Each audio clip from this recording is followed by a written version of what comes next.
ஸ்ரீனு ஒரு ஏழை தோசைக்காரன். அவன் தன்னோட சைக்கிள்ல தோசைய செஞ்சு வியாபாரம் பண்ணுவான். தோசை, மசால் தோசை, ரவா தோசை. ரொம்ப குறைவான ஜனங்க தான் அவரோட குரலை கேட்டுட்டு தோசை வாங்கி சாப்பிட வருவாங்க. ஸ்ரீனுவோட தோசை என்னமோ ருசியா தான் இருக்கு, ஆனா அவர்கிட்ட நிறைய கஸ்டமர்ஸ் ஒன்றும் கிடையாது. அவர் எப்பவுமே நொந்து போய் தான் வீட்டுக்கு போவாரு. என்னங்காச்சு, இன்னைக்கு கூட வியாபாரம் சரியா நடக்கலைங்களா? என்ன ஆச்சுன்னே தெரியல. இப்ப இருக்கிற ஜனங்க முன்ன மாதிரி எல்லாம் தோசை சாப்பிடுறதே இல்ல. அப்பா, இந்த காலத்து ஜனங்களுக்கு பர்கர், பீட்சா இது மாதிரி தான் பிடிச்சிருக்கு. இப்பெல்லாம் யாருக்குமே தோசை பிடிக்கிறது இல்லப்பா. இதே மாதிரி போயிட்டு இருந்தா நம்ம குடும்பத்தை எப்படி நடத்துறது? நிச்சயமா ஏதாவது ஒண்ணு நடக்கும். அப்பா, நீங்க ஏன் வேற ஏதாவது வியாபாரம் பண்ணக்கூடாது? அதாவது பர்கர் இல்ல பீட்சா மாதிரி ஏதாவது. ஆனா இதெல்லாம் எனக்கு பண்ண தெரியாதே கண்ணா. எனக்கு வெறும் தோசை தான் போட தெரியும். முத்துக்கு ரொம்ப கவலையா போயிடுச்சு, எப்படி தன்னோட வியாபாரத்தை பெருக்கிறதுன்னு. நாளுக்கு நாள் அவரோட வியாபாரம் குறைஞ்சிக்கிட்டே போயிடுச்சு.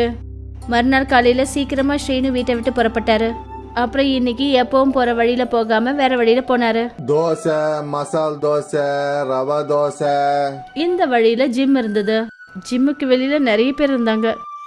இங்க இவ்வளவு கூட்டம் இருக்கு. நான் இந்த இடத்துல தான் குரல் கொடுக்கணும். இன்னைக்கு நிச்சயமா எனக்கு நல்ல வியாபாரம் நடக்கும். ஸ்ரீனு ரொம்ப சத்தம் போட்டு குரல் கொடுத்தாரு. தோசை, மசால் தோசை, ரவா தோசை. ஸ்ரீனுவோட குரலை கேட்டுட்டு ஒரு பாடி பில்டர் அவர்கிட்ட வந்தாரு. என்ன போட்டுட்டுங்க? ஒன்றும் வேண்டாம், நாங்க இதெல்லாம் சாப்பிட மாட்டோம். உங்ககிட்ட சிக்கனு, முட்டை தோசை அந்த மாதிரி ஏதாவது இருந்தா போட்டு கொடு, சாப்பிட்றோம். முட்டை தோசையா? ஆமா, அது உங்ககிட்ட இல்லைங்களா? ஒரு வேலை பண்ணுங்க, நாளைக்கு அந்த மாதிரி தோசை பண்ணி கொண்டு வாங்க. சரிங்க சார். ஸ்ரீனு தன்னோட சைக்கிள் அங்கிருந்து எடுத்துட்டு போயிட்டாரு. அன்னைக்கு நாள் முழுக்க ஸ்ரீனு வெவ்வேறு இடங்கள்ல தோசையை வித்தாரு. நிறைய பேர் ரொம்ப விருப்பப்பட்டு அந்த தோசையை சாப்பிட்டாங்க. சாயந்தரம் அவர் வீட்டுக்கு போனப்ப அவரோட முகத்துல இருக்கிற சிரிப்பை பார்த்துட்டு லக்ஷ்மி கேட்டா, என்னங்க ஆச்சு, இன்னைக்கு நல்ல வியாபாரம் நடந்ததா? வியாபாரம் நல்லா தான் நடந்தது. ஆனா இன்னைக்கு எனக்கு புது ஐடியா கிடைச்சது. என்னங்க ஐடியா? முட்டை தோசை. முட்டை தோசையா? ஆமா, ஆனா நாம முதல்ல முட்டை தோசையை சாப்பிடுவோம். போ முத்து, கடைக்கு போய் 6 முட்டை வாங்கிட்டு வா. ஸ்ரீனு முத்து கிட்ட பணத்தை கொடுத்தாரு. அப்புறம் கடைக்கு அனுப்பி வச்சாரு. கொஞ்ச நேரத்துக்கு அப்புறம் முத்து முட்டை வாங்கிட்டு வந்தான். அதுக்கப்புறம் ஸ்ரீனு தோசை போடுறதுக்கு ஆரம்பிச்சாரு. அவர் வழக்கம் போல தோசை மாவை தவாவில் ஊத்தினாரு. அதுக்கப்புறம் ஒரு கிளாஸ்ல முட்டைய உடைச்சு அந்த தோசை மேல ஊத்தினாரு. அப்புறம் அதுல மசாலா தூளை போட்டாரு. பாக்கிறதுக்கு நல்லதா இருக்கு, சாப்பிட்டு பாப்போம். ஸ்ரீனுவும் லக்ஷ்மியும் அந்த முட்டை தோசையை சாப்பிட்டாங்க. என்னங்க, இது ரொம்ப நல்லா இருக்குங்க. அப்பா, எனக்கும் கொடுங்க. முத்துவும் தோசையை சாப்பிட்டு பார்த்தான். அவனுக்கும் அந்த முட்டை தோசை ரொம்ப பிடிச்சு போச்சு. அன்னைக்கு மொத்த குடும்பமும் முட்டை தோசையை தான் சாப்பிட்டுச்சுங்க. மறுநாள் காலையில ஸ்ரீனு தன்னோட தோசை போடுற சைக்கிளை எடுத்துக்கிட்டு ஜிம் பக்கம் போனாரு. இந்த தடவை அவரோட சைக்கிள்ல முட்டை ட்ரேவும் இருந்தது. தோசை, முட்டை தோசை, முட்டை மசால் தோசை. முட்டை தோசைன்னு சொன்னதும் அக்கம் பக்கத்துல இருக்கிற சில பேருங்க அவர்கிட்ட வந்தாங்க. கூடவே இந்த பாடி பில்டரும் வந்தாரு. நிஜமாவே முட்டை தோசை கிடைக்குமா? ஆமாங்க சார். அப்போ எனக்கு ஒரு முட்டை தோசை போடு. அப்புறம் ஸ்ரீனு தோசை மேல முட்டையை உடைச்சு ஊத்தினாரு. அப்புறம் அந்த பாடி பில்டருக்கு முட்டை தோசை கொடுத்தாரு. முட்டை தோசையை சாப்பிட்டதுமே அந்த பாடி பில்டர் முகத்துல ஒரு சிரிப்பு வந்தது. வாவ், அற்புதமா இருக்கு நண்பா. நான் இது வரைக்கும் யோசிக்கவே இல்ல, முட்டையும் தோசையும் ஒன்னா சாப்பிடுவோன்னு. ஒன்னு போடுங்க. அந்த பாடி பில்டர் முட்டை தோசையை சாப்பிட்டாரு. அதுக்கப்புறம் இன்னும் நிறைய பாடி பில்டர்ஸ் முட்டை தோசைக்கு ஆர்டர் பண்ணாங்க. எனக்கு ஒரு மசாலா முட்டை தோசை. எனக்கு ஒரு முட்டை தோசை. முட்டை தோசை ஆர்டர் கொடுத்தாங்க. ஸ்ரீனு முட்டை தோசை போட்டுக்கிட்டே போனாரு. அப்புறம் கஸ்டமர்ஸ் சாப்பிட்டுக்கிட்டே இருந்தாங்க. ஸ்ரீனு நடுல குரலும் கொடுத்தாரு. அதனால ஜனங்களோட பார்வை அவர் பக்கமா கவர்ந்தது. தோசை, முட்டை தோசை, முட்டை மசால் தோசை. ஒருத்தருக்கு அடுத்து ஒருத்தர் கஸ்டமர்ஸ் வந்துகிட்டே இருந்தாங்க. சில மணி நேரத்திலேயே ஸ்ரீனுவோட எல்லா தோசையும் முடிஞ்சு போச்சு. அப்புறம் இன்னைக்கு அவரோட வருமானமும் நல்லா கிடைச்சது. அவர் சந்தோஷத்தோட வீட்டுக்கு திரும்பி வந்தாரு. லக்ஷ்மி, இன்னைக்கு ரொம்ப நல்லா வியாபாரம் நடந்தது. எல்லா தோசையும் வித்து போச்சு. அடேங்கப்பா.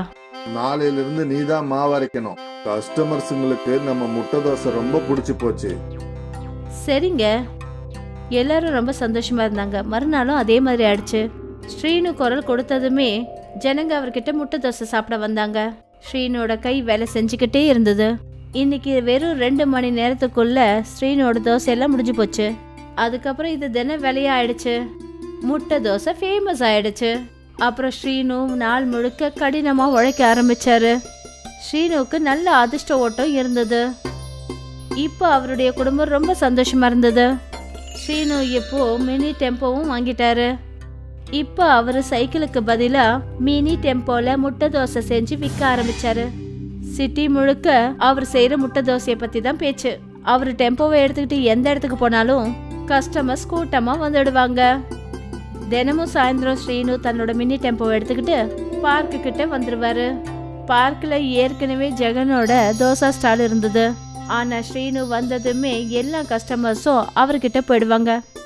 இந்த முட்டை தோசைக்காரன் ஜனந்த மேல என்ன மாயம் பண்ணானோ தெரியல. இந்த ஆள் வந்ததுமே ஜனங்க அவங்கிட்ட ஓடிடுறாங்க. இத நான் கத்துக்கிட்டே தீரணும். அன்னைக்கு ஸ்ரீனுக்கு கவனம் இல்லாத போது ஜெகன் ஸ்ரீனுவோட தோசை மாவுல மிளகா பொடியே கலந்துட்டாரு. இப்ப பாக்குற ஜனங்களுக்கு உன் தோசை எப்படி பிடிக்குதுன்னு. அப்புறம் ஜெகன் தன்னோட கடைக்கு போயிட்டாரு. ஸ்ரீனுக்கு இந்த விஷயம் சுத்தமா தெரியாது. அவர் எப்பவும் போல தோசையை செய்யறதுக்கு ஆரம்பிச்சிட்டாரு. அதுக்கப்புறம் தன்னோட கஸ்டமர் கிட்ட கொடுத்தாரு. வாவ் நண்பா, தினமும் நீ போடுற முட்டை தோசையை விட இது வித்தியாசமா இருக்கு. காரம் அப்புறம் சுவையும் கூட. ஸ்பைசி முட்டை தோசை. அதை கேட்டுட்டு ஸ்ரீனு தன்னோட தோசை மாவை டேஸ்ட் பண்ணாரு. அப்புறம் பக்கத்துல இருந்த மிளகா பொடி பாட்டில அவர் பார்த்தாரு.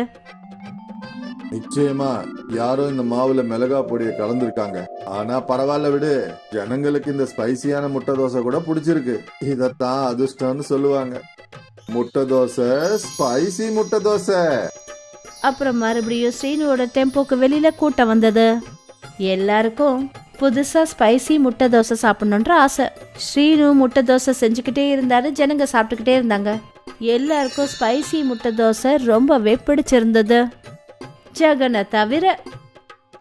நான் இப்படி பண்ணி தொலைச்சனே. நான் இந்த முட்டை தோசை வியாபாரத்தை நாசம் பண்ணலாம்னு நினைச்சேன். ஆனா தெரியாம நான் அவனுக்கு நல்லது செஞ்சுட்டேன். ஐயோ கடவுளே. ஸ்ரீனுவோட ஸ்பைசி முட்டை தோசை விற்கப்பட்டது.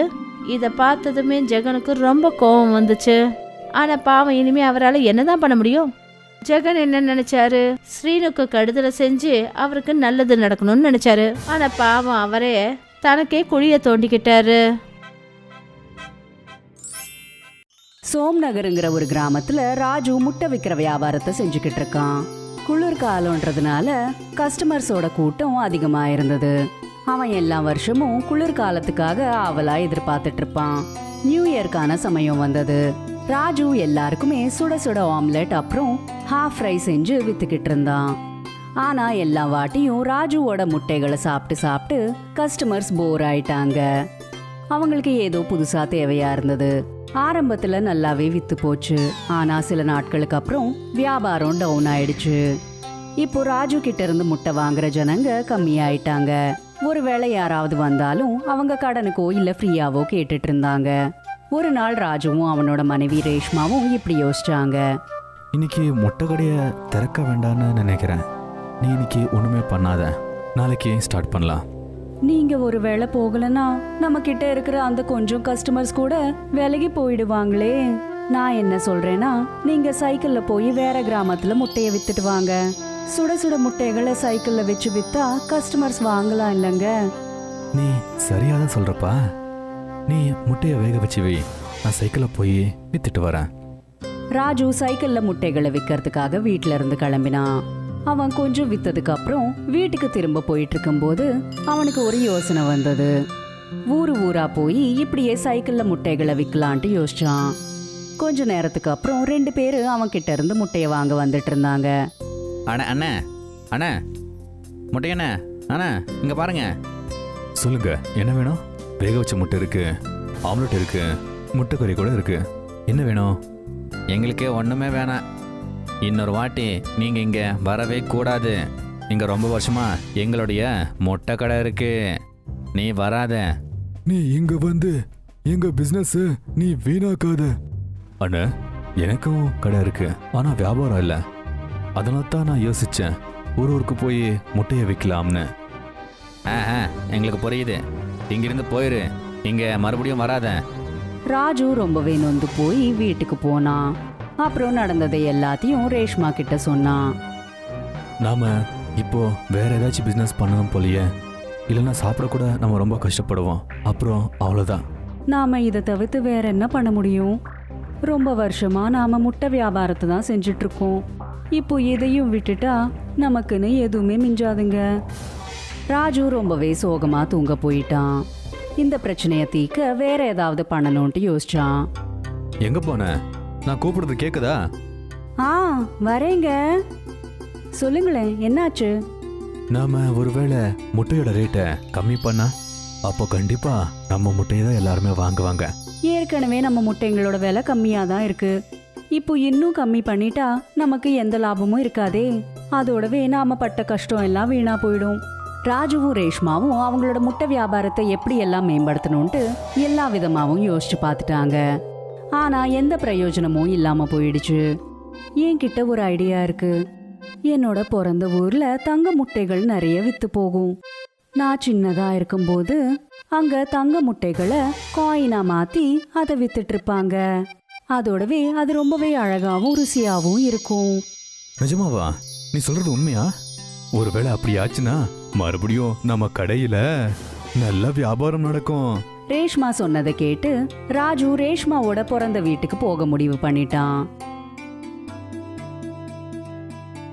ராஜு தன்னோட மாமியார் வீட்ல தங்க முட்டை காயினை எப்படி தயார் செய்யறதுன்னு கத்துக்க ஆரம்பிச்சிட்டான். சில நாட்கள் தன்னோட மாமியார் வீட்லயே இருந்து அவன் கோல்டன் எக் காயினோட ரெசிபிய கத்துக்கிட்டான். அந்த முட்டை அவிச்சதுக்கு அப்புறம் பாக்கறதுக்கு தங்க நாணயம் போலவே இருந்தது. ராஜு அந்த ரெசிபிய நல்லா கத்துக்கிட்டான். அவன் தன்னோட ஊரான சோம் நகருக்கு திரும்ப வந்ததுமே ராஜு திரும்ப கடைய திறந்துட்டான். அட பொண்டாட்டி, கேக்குதா? இன்னைக்கு கடைக்கு நீயும் வா. இந்த நாள் நமக்கு ரொம்ப ஸ்பெஷல் நாள். நான் கண்டிப்பா போவேங்க. அந்த கடவுள் தயவால நாம நினைச்சது நல்லபடியா நடக்கணும். ராஜுவும் ரேஷ்மாவும் அவங்களோட புது ரெசிபிய கடையில பண்ண ஆரம்பிச்சிட்டாங்க. அப்புறம் அவங்க எப்படி யோசிச்சாங்களோ அதே போலதான் நடந்தது. முதல் நாள் ஆரம்பமே ரொம்பவே நல்லா போச்சு. கொஞ்சம் கொஞ்சமா அவங்களோட ஊர் முழுக்க அப்புறம் அக்கம் பக்கத்துல இருக்கிற ஊருங்கள்லயும் இந்த விஷயம் பரவிடுச்சு. அவங்க முதல் மாசத்திலேயே வருஷத்துக்கு தேவையான லாபத்தை சம்பாதிச்சிட்டாங்க. நியூ இயர்க்கான சமயமும் வந்துருச்சு. 2 பேரும் சந்தோஷமா இருந்தாங்க. ஆனா சஞ்சயும் நீதா மட்டும் ராஜு அப்புறம் ரேஷ்மாவை பார்த்து சந்தோஷமாவே இல்ல. சஞ்சயும் ராஜு கூடவே தன்னோட சமோசா கடைய ஆரம்பிச்சான். ராஜுவோட கடையில கஸ்டமர்ஸோட கூட்டம் அதிகமா இருக்கிறதுனால சஞ்சய்க்கு பொறாமையா இருந்தது. அங்க பாத்தியா, அந்த ராஜு எல்லாருக்குமே முட்டை கொடுத்து கொடுத்து வசமாக்கிட்டா. பின்ன என்ன, நம்மளோட வியாபாரம் நஷ்டத்துல போயிட்டு இருக்கு. இந்த ராஜுவை நாம ஏதாச்சும் பண்ணியே ஆகணும். அப்புறம் அடுத்த நாளே சஞ்சயும் அவனோட மனைவியும் சேர்ந்து ராஜுவோட கடைய அன்னைக்கு ராத்திரியே மாயமாக்கணும்ட்டு சூழ்ச்சியை செஞ்சாங்க. ராத்திரி ஆனதுமே கணவன் மனைவி 2 பேரும் சேர்ந்து ராஜுவோட தள்ளு வண்டியை திருடிட்டு அதை ரொம்ப தூரமா எடுத்துட்டு போய் ஒரு பள்ளத்தாக்குல தள்ளி விட்டுட்டாங்க. காலையில ஏந்திரிச்சதுமே ராஜுக்கு ஷாக் அடிச்ச மாதிரி ஆயிடுச்சு. அங்க அவனோட கடையே காணோம். ராஜுவும் ரேஷ்மாவும் இதை தாங்கிக்க முடியாம அழுதுட்டு இருந்தாங்க. அவங்க 2 பேரும் தைரியத்தையே இழந்துட்டாங்க. அவங்க ரொம்ப நொந்து போய் வீட்டுக்கு வந்துட்டாங்க. ராஜு இப்படி சொன்னான். என்ன நடக்குது? கடவுளுக்கு கண்ணே இல்லையா? இன்னும் ஒன்னும் கெட்டு போகலைங்க. நாம திரும்ப வியாபாரத்தை ஆரம்பிக்கலாங்க. எல்லா நல்ல விஷயங்கள் மேலயும் கண்ணு பட்டுட்டு இருக்கோம். ஒரு பக்கம் ராஜுவும் ரேஷ்மாவும் கவலையா இருந்தா, இன்னொரு பக்கம் சஞ்சயும் நீதா சந்தோஷமா இருந்தாங்க. அவங்களோட சமோசா வியாபாரம் ரொம்ப நல்லா போயிட்டு இருந்தது. ராஜுவும் ரேஷ்மாவும் என்ன நடந்திருக்கும்னு புரிஞ்சுக்கிட்டாங்க. ஏதாவது ஒரு விதத்துல இதுக்கு பின்னாடி சஞ்சய் அப்புறம் நீதாவோட கைதான் இருக்கும்னு அவங்களுக்கு புரிஞ்சிடுச்சு. நம்ம மறுபடியும் கடையை போட்டோம்னா அதுக்கு நேரம் காசெல்லாம் தேவைப்படுமே. அதுக்குள்ள குளிர்காலம் தீந்துடும். நாம ஏன் நம்மளோட வியாபாரத்தை வீட்லயே ஆரம்பிக்க கூடாது? இதால நம்ம கஸ்டமர்ஸும் நம்ம கூடவே இருப்பாங்க. அப்புறம் இப்படியே கொஞ்சம் காசு சேர்த்து வச்சு அடுத்த வருஷத்துல நாம புது தள்ளு வண்டியை வாங்கிடலாங்க. ராஜுவும் ரேஷ்மாவும் அவங்க வீட்லயே முட்டை வியாபாரத்தை ஆரம்பிச்சிட்டாங்க. பெரிய பெரிய போஸ்டர்ஸ் எல்லாம் போட்டு அவங்க அவங்களோட வீட்லயே வியாபாரத்தை நல்லபடியா செஞ்சாங்க. நீ சொன்னது நல்லதா போச்சு. பாரு, மறுபடியும் நம்ம கடை ஓபன் ஆயிருச்சு. ராஜு அப்புறம் ரேஷ்மாவோட இந்த வீட்டு வியாபாரத்தை பார்த்து சஞ்சய்க்கும் நீதாக்கும் பொறாமையால வயிறெறிஞ்சுக்கிட்டு இருந்தது. அதோடவே அவங்களோட சமோசா விற்பனையும் நின்னுடுச்சு. கொஞ்சம் கொஞ்சமா அவங்களோட கஸ்டமர்ஸும் ராஜுவோட முட்டைகளை சாப்பிட ஆரம்பிச்சிட்டாங்க. அப்புறம் ராஜுவும் ரேஷ்மாவும் அவங்களோட தள்ளுவண்டி வியாபாரத்தை திரும்ப ஆரம்பிச்சிட்டாங்க. பார்த்துக்கிட்டு இருக்கும் போதே அவங்களோட கோல்டன் காயின் எக் மறுபடியும் ஊர் முழுக்க சூப்பர் ஹிட் ஆயிடுச்சு. இந்த கதை ஒரு உழைப்பாளியோட கதை. ஜெகன் சேட்லால் சந்தோட நிலத்துல வேலை செஞ்சாரு. சேட்லால் சந்தோட நிலம் அந்த கிராமத்திலேயே பெரிய நிலமா இருந்தது. அந்த இடத்துல நிறைய விவசாயிகள் வேலை செஞ்சாங்க. அவங்க வேலை செஞ்சதுக்கான கூலிய தினமும் சாயந்தரம் சேட்லால் சந்த் தான் கொடுப்பாரு. அதே சமயம் சேட்லால் சந்த் ரொம்பவும் நல்லவரு. ஆனா விவசாயிகளை பாத்துக்கிறதுக்காக ஒரு ஆளை வேலைக்கு சேர்த்தாரு. ஏ கமலா, ரொம்ப நேரமா நானும் பாத்துக்கிட்டே இருக்கிறேன். அப்படியே உட்கார்ந்துட்டு இருந்தீங்கன்னா உனக்கு கூலி பணம் கிடைக்காது. அட என்னங்க நீங்க, எனக்கு கொஞ்சம் உடம்பு சரியில்லை. அதெல்லாம் எனக்கு தெரியாது. வேலை செய்ய வந்தா வேலை செய்யணும். அந்த வேலைக்காரன் எல்லாரையும் ரொம்பவே மிரட்ட ஆரம்பிச்சான். ஒரு நாள் என்ன ஆச்சுன்னா, ஜெகன் பயிர்களை வெட்டிக்கிட்டு இருக்கும்போது அவருடைய கவனம் செதறிடுச்சு. அதனால அவருடைய விரல்ல வெட்டுப்பட்டுடுச்சு. சில ஆட்கள் அவரை நோக்கி ஓடுனாங்க. ஒரு பொண்ணு அவருடைய காயத்துக்கு கட்டு போட்டு விட்டா. அப்புறம் மத்த விவசாயிங்க எல்லாம் வேலை பார்த்துக்கிட்டு இருந்தாங்க. கொஞ்ச நேரத்துல காளியா அந்த இடத்துக்கு வந்தான். ஏய் ஜெகன், என்னடா உட்கார்ந்துகிட்டு இருக்கிற? அண்ணா, என்னுடைய கை அந்த கோடாலியில வெட்டிக்குச்சு. உங்களுக்கு வேலையில கவனம் இல்ல, ஆனா கூலி பணம் மட்டும் மொத்தம் வேணும். உங்களுக்கு மருந்து செலவெல்லாம் நாங்களே பார்க்கணும். இவங்க எல்லாம் சேர்த்து சேட்டை திவால் ஆக்கிடுவானுங்க. காளியா இப்படி எல்லாம் பேசுறத கேட்ட உடனே ஜெகனுக்கு கோவம் வந்துடுச்சு. ஜெகன் எதுவும் பேசாம நேரா வீட்டுக்கு போயிட்டாரு. வீட்டுக்கு போனதும் அவரோட மனைவி கிட்ட நடந்த எல்லா விஷயத்தையும் சொன்னாரு. பாவம் அவ அந்த காயத்தை பார்த்து அழ ஆரம்பிச்சா. ஐயோ பைத்தியக்காரியே அழுவுற, கொஞ்ச நாள்ல சரியாயிடும். இந்த காயம் ஆறி போயிடும். ஆனா அவ சொன்னது என்ன, காளியா எப்ப பார்த்தாலும் ஏதாவது உங்களை பேசிக்கிட்டே இருக்கானே. அதனால என்ன, அவனுக்கு அது பழக்கம் தானே. நான் உங்ககிட்ட என்ன சொல்றேன்னா, உங்களால அந்த வேலையை விடவே முடியாதா? கூலி வேலையை நான் செய்யறது விட்டுட்டா அதுக்கப்புறம் நான் என்ன பண்ணுவேன்? நாம கோழிங்களை வாங்கி அது மூலமா முட்டை வியாபாரம் பண்ணலாங்க. ஆனா அது வாங்கறதுக்கு பணம் நம்ம கிட்ட எங்க இருக்கு? எங்க முப்பாட்டங்க எனக்கு ஏதாவது சொத்து பத்து கொடுத்துட்டு போனாங்களா என்ன? மாலா தன்னோட கைகள்ல இருக்கிற 2 வளையல கையில எடுத்தா. அதுக்கப்புறம் கம்பளையும் எடுத்தா. இந்த நகையெல்லாம் போட்டுக்கிறதுக்காக மட்டும் இல்ல, தேவைக்காக கூட இந்த நகைகளை நாம பயன்படுத்திக்கலாம். வேணாம் வேணாம், இது எனக்கு வேணாம். மாலா ரொம்ப வற்புறுத்துறதுனால அந்த நகைகளை ஜெகன் வாங்கிக்கிட்டாரு. ஜெகனும் மாலாவும் மார்க்கெட்டுக்கு போனாங்க. அந்த நகைகளை ஒரு கடையில அவங்க அடமானம் வச்சாங்க. அந்த நகைக்கு அவங்களுக்கு 2000 ரூபாய் பணம் கிடைச்சது. அப்புறம் மாலாவும் ஜெகனும் கோழி கடைக்கு போனாங்க. தம்பி, ஒரு கோழி விலை எவ்வளவு? ஒரு கோழியினுடைய விலை 100 ரூபாய். ஒருவேளை நீங்க 10 கோழி வாங்குனீங்கன்னா ஒரு கோழிய ஃப்ரீயா கொடுப்பேன். ரொம்ப நல்லா இருக்கு. ஜெகன் அந்த வியாபாரிக்கு 1000 ரூபாய் பணம் கொடுத்தாரு. அப்புறம் அந்த வியாபாரி ஒரு பெரிய கூடையில 10 கோழியையும் ஒரு சேவலையும் கொடுத்தாரு. ஜெகனும் மாலாவும் வீட்டுக்கு வந்து சேர்ந்தாங்க. அப்புறம் அவங்க 2 பேரும் மூங்கில் கம்புகளை வச்சு கோழிங்களுக்காக ஒரு சின்ன வீடை கட்டினாங்க. கோழிங்க இங்க ஆடுறதையும் ஓடுறதையும் பார்த்து இவங்க 2 பேரும் ரொம்ப சந்தோஷப்பட்டாங்க. மறுநாள் கோழியோட முட்டைகள் எல்லாத்தையும் மாலா சேகரிச்சு வச்சா. ஜெகன் அந்த முட்டைகளை எடுத்துக்கிட்டு ஒரு வியாபாரிய பார்க்க போனாரு. அந்த 10 முட்டைகளுக்கு அவரு 30 ரூபாய் கொடுத்தாரு. இதே மாதிரி தினமும் போய்கிட்டே இருந்துச்சு. ஒரு மாசமும் ஆயிடுச்சு. இப்ப ஜெகன் ஒரு மாசத்துக்கான வருமானத்தை எண்ணிக்கிட்டு இருக்காரு. ஒரு நாளைக்கு 30 ரூபான்னா ஒரு மாசத்துக்கு 900. ஆனா அங்க வேலை செய்யும் போது உங்களுக்கு 500 ரூபாய் தான் கிடைச்சது. நான் கொஞ்சம் பணத்தை கொண்டு போய் தங்கம் வாங்கிட்டு வரேன். வேண்டாம் வேண்டாம், மீதி இருக்கிற பைசாவில நாம கோழிகளை வாங்கிட்டு வருவோம். அதனால லாபம் நமக்கு இன்னும் அதிகமா கிடைக்கும். ஜெகனும் மாலாவோட பேச்ச கேட்டாரு. மறுபடியும் அந்த வியாபாரி கிட்ட இருந்து 5 கோழிகளை வாங்கிக்கிட்டு வந்தாரு. இப்ப தினமும் அவங்களுக்கு 15 முட்டைகள் கிடைச்சது. இத பார்த்து மாலாவுக்கு ரொம்ப சந்தோஷம்.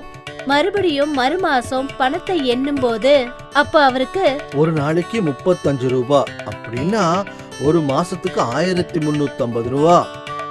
அடேங்கப்பா. இப்ப ஜெகனுக்கு லாபம் புரிய ஆரம்பிச்சது. இப்ப 3 மாசத்துல ஒவ்வொரு மாசமும் ஜெகன் 10 கோழிகளை வாங்க ஆரம்பிச்சாரு. இப்ப மொத்தமா சேர்த்து ஜெகன் கிட்ட 50 கோழிகள் இருந்துச்சு. இப்ப ஒரு நாளைக்கு அவருக்கு 150 ரூபாய் கிடைச்சது. இத பார்த்து அவர் ரொம்ப சந்தோஷப்பட்டாரு. இந்த தடவை அவர் பணத்தை எண்ணும் போது, இந்த மாசம் மொத்தத்துல 4500 ரூபா சம்பாரிச்சிருக்கோம். பாத்தீங்களா, நான் தான் சொன்னேன்ல. போங்க, இன்னும் எவ்வளவு நாளைக்கு தான் என் கைய காலியா வச்சிருக்க முடியும்? 2 பேரும் நகை கடைக்கு போனாங்க. 2000க்கு வட்டியோட சேர்த்து 2250 ரூபா ஆச்சு. எடுத்துக்கங்க. ஜெகன் பணத்தை கொடுத்து தன்னுடைய நகையை மீட்டாரு. ஜெகன் அந்த இடத்துல ஒரு மூக்குத்திய பார்த்தாரு. அந்த மூக்குத்தி எவ்வளோ? ஜாஸ்தி ஒன்றும் இல்ல, 450 ரூபா தான். அதையும் கொடுத்துருங்க. மாலா புது மூக்குத்திய போட்டுக்கிட்டா. ரொம்ப சந்தோஷமாயிட்டா. இதுக்கப்புறமா ஜெகன் தன்னோட வியாபாரத்தை அதிகப்படுத்திக்கிட்டாரு. அதுக்கப்புறம் ஒரே வருஷத்துல அவருடைய வருமானம் 30,000 ரூபாய் வரைக்கும் ஆயிடுச்சு. இப்ப அவரு சொந்தமா ஒரு கோழி பண்ணையை வச்சுட்டாரு. அந்த பண்ணையில வேலை செய்யறதுக்கு வேலைக்காரங்களையும் வச்சாரு. இப்ப அவருடைய சின்ன வீடு பெரிய பங்களாவா மாறிடுச்சு. இப்ப ஜெகனும் மாலாவும் அவங்க வாழ்க்கையில ரொம்ப சந்தோஷமா இருந்தாங்க. ஒரு வருஷத்துக்கு முன்னாடி ஜெகன் ஒரு சாதாரண கூலி. இப்ப அவரு கோழி பண்ண முதலாளி. ஒருவேளை மாலா அன்னைக்கு வற்புறுத்தலனா இன்னைக்கும் ஜெகன் ஒரு கூலிக்காரனா வேலை செஞ்சுட்டு இருப்பாரு. இதுக்குதான் பசங்களா சொல்லுவாங்க, வாழ்க்கையில முன்னேறணும்னா ஒரே ஒரு முயற்சி தான் தேவை. எப்படி ஜெகனோட முயற்சி அவருடைய வாழ்க்கையில அவரை ஜெயிக்க வச்சது.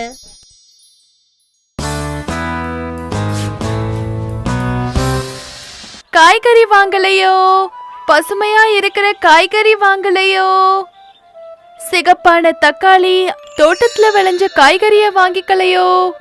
மீரா தன்னுடைய காய்கறிகளை எல்லா இடத்துலயும் சுத்தி சுத்தி வித்துட்டு இருந்தா. தினமும் கிராமத்தை சுத்தும் போது அவ எப்பவுமே ஒரு பசுமையான காய்கறி தோட்டத்தை பாப்பா. பல வருஷமாவே நான் இந்த தோட்டத்தை பார்த்துக்கிட்டே தான் இருக்கேன். மீரா அந்த தோட்டத்தை வாங்கணும்னு ஆசைப்பட்டா. அந்த இடத்துல அவளே காய்கறிகளை விளைய வைக்கணும்னு ஆசைப்பட்டா. ஆனா மீராவுடைய சூழ்நிலை அவளுக்கு துணையாவே இல்ல. மீராக்கு ஒரு சின்ன மகன் இருந்தான். அவனை நல்லா பாத்துக்கிற பொறுப்பு மீரா மேலதான் இருந்துச்சு. ஏன்னா மீனாவுடைய கணவர் சில வருஷத்துக்கு முன்னாடியே இறந்துட்டாரு. ஒரு நாள் என்ன ஆச்சுன்னா, காய்கறி வாங்கலையோ, பசுமையா இருக்கிற காய்கறிய வாங்கலையோ, சிகப்பு தக்காளி, தோட்டத்துல விளைஞ்ச காய்கறிய வாங்கலையோ. அப்பதான் அவளுக்கு முன்னாடி நெய் விக்கிற விமலா வந்தா. என்னம்மா மீரா, எப்படி இருக்க? நான் நல்லா இருக்கேன். நீ சொல்லு, நீ எப்படி இருக்க? நான் நல்லா தான் இருக்கேன். உனக்கு ஒண்ணு தெரியுமா? அந்த காய்கறி தோட்டம் வச்சிருக்கிற தோட்டக்காரன் தோட்டத்தை விற்க போறானாமே. என்கிட்ட மட்டும் இன்னைக்கு பணம் இருந்திருந்தா நான் இன்னைக்கே அந்த தோட்டத்தை வாங்கியிருப்ப தெரியுமா? மீராக்கு அந்த தோட்டம் ரொம்ப ரொம்ப பிடிச்சிருந்ததா. அதனால நேரா அந்த தோட்டக்காரரை பாக்கறதுக்காக அவ வந்துடுறா. எங்க பாருங்க ஐயா, நீங்க இந்த தோட்டத்தை விக்கிறீங்கன்னு நான் கேள்விப்பட்டனே. ஆமாம்மா, எனக்கு இப்போ ரொம்ப வயசாயிடுச்சுமா. என்னால இப்போ இந்த தோட்டத்தை பார்த்துக்க முடியல. அதனால தான் நான் இதை விற்கணும்னு நினைக்கிறேன். நீ இந்த தோட்டத்தை வாங்கணும்னு ஆசைப்படுறியாமா? ஆமா, உண்மைதாங்க ஐயா. ஆனா என்னால வாங்க முடியுமா முடியாதான்னு எனக்கு தெரியல. சரி, நீங்க இதோட விலை எவ்வளோன்னு சொல்றீங்க? நான் இந்த தோட்டத்தை 600 காசுக்கு விற்கலான்னு நினைக்கிறேன். அடேங்க அப்பா, என்கிட்ட 200 காசு மட்டும்தான் இருக்கு.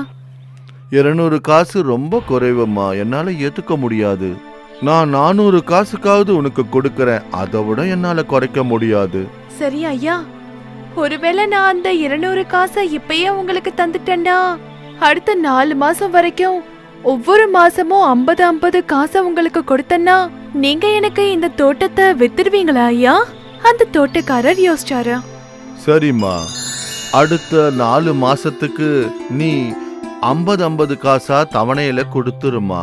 மீரா ரொம்ப சந்தோஷப்பட்டான். ஏன்னா சீக்கிரமே அவளுடைய கனவு தோட்டம் அவளுக்கு கிடைக்கிறதா இருந்துச்சா. அதுக்கப்புறம் என்ன, மீரா நிறைய உழைக்க ஆரம்பிச்சா. அவ தினமும் நிறைய காய்கறிகளை வாங்கி விற்க ஆரம்பிச்சா. அதனால அவளுக்கு நிறைய பணம் கிடைக்கவும் ஆரம்பிச்சதா. தினமும் மீரா கொஞ்சம் கொஞ்சம் காசா சேர்த்து வச்சா. அப்புறம் சாயந்தரம் நேரத்துல பூ இந்த மாதிரி நிறைய பொருட்களையும் விற்க ஆரம்பிச்சா. ஒரு மாசத்துக்கு அப்புறம் மீரா அந்த தோட்டக்காரர்கிட்ட 50 காசை கொடுத்தான். மீரா ரொம்ப சந்தோஷப்பட்டா.